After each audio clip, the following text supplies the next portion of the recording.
हर खतरा वास्तविक नहीं होता। पहले गीता तुम्हें समझती है, फिर बदलना शुरू करती है। जय सिया राम। आप सभी का स्वागत है अध्यात्म ज्योति में। ओम श्री परमात्मने नमः। कभी कभी कोई इंसान, कोई परिस्थिति या कोई बदलाव हमें अचानक खतरा क्यों लगने लगता है? क्यों हमारा ध्यान बार बार उसी चीज पर जाने लगता है? और क्यों मन जितना किसी खतरे के बारे में सोचता है, वो उतना ही बड़ा दिखाई देने लगता है? ध्यान जहां टिकता है, दुनिया वैसी ही दिखने लगती है। खतरा हमेशा वास्तविक नहीं होता, लेकिन जिस क्षण मन किसी चीज को खतरा मान लेता है, उसकी पूरी दुनिया बदलने लगती है। वो बार बार उसी के बारे में सोचता है, उसी को देखता है, उसी को समझने की कोशिश करता है, और धीरे धीरे उसका ध्यान अपनी शक्ति से हटकर सिर्फ खतरे पर टिक जाता है। भय देखने का तरीका बदल देता है।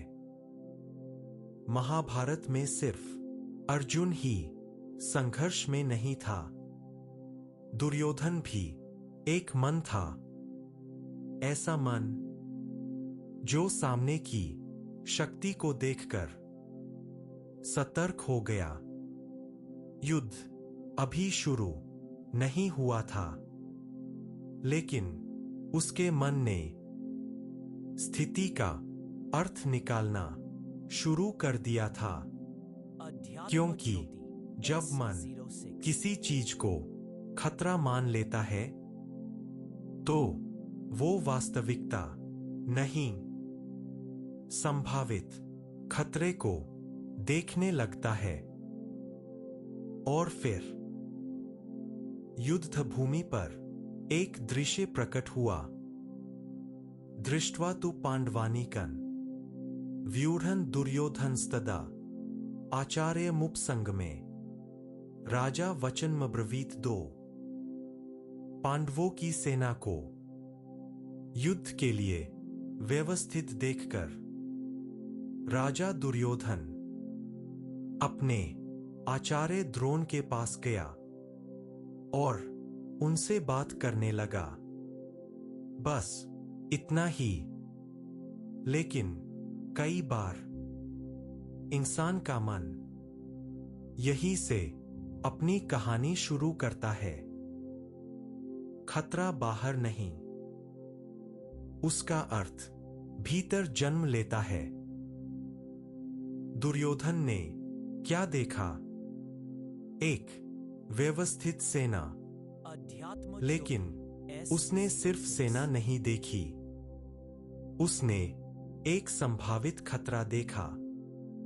और मन का एक नियम है, जिस चीज पर ध्यान टिक जाता है, वही वास्तविकता से बड़ी दिखाई देने लगती है। यही से थ्रेट परसेप्शन शुरू होता है।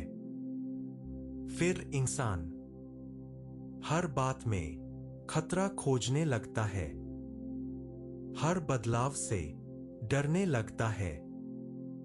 हर मजबूत इंसान को अपने लिए चुनौती मानने लगता है। समस्या हमेशा खतरे में नहीं होती। कई बार समस्या उस अर्थ में होती है जो हमारा मन उस खतरे को दे देता है। समय बदल गया, लेकिन मन नहीं। आज भी इंसान यही करता है। ऑफिस में किसी की सफलता देखकर उसे अपना भविष्य खतरे में लगने लगता है। रिश्तों में एक छोटी दूरी त्याग का डर बन जाती है।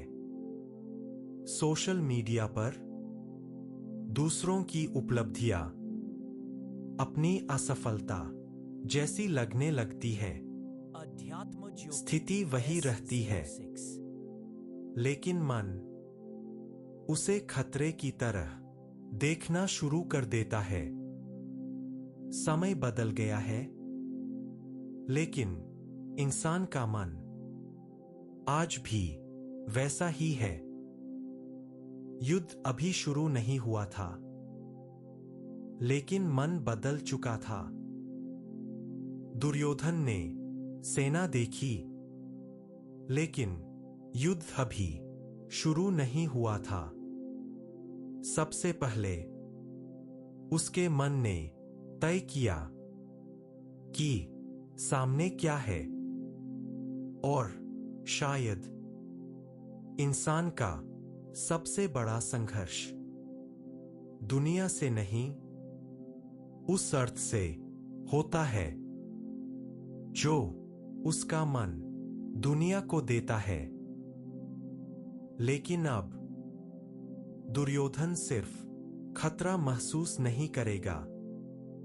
अगले श्लोक में वो उस खतरे को नाम देना शुरू करेगा, और वहीं मन की एक नई परत खुलने लगेगी।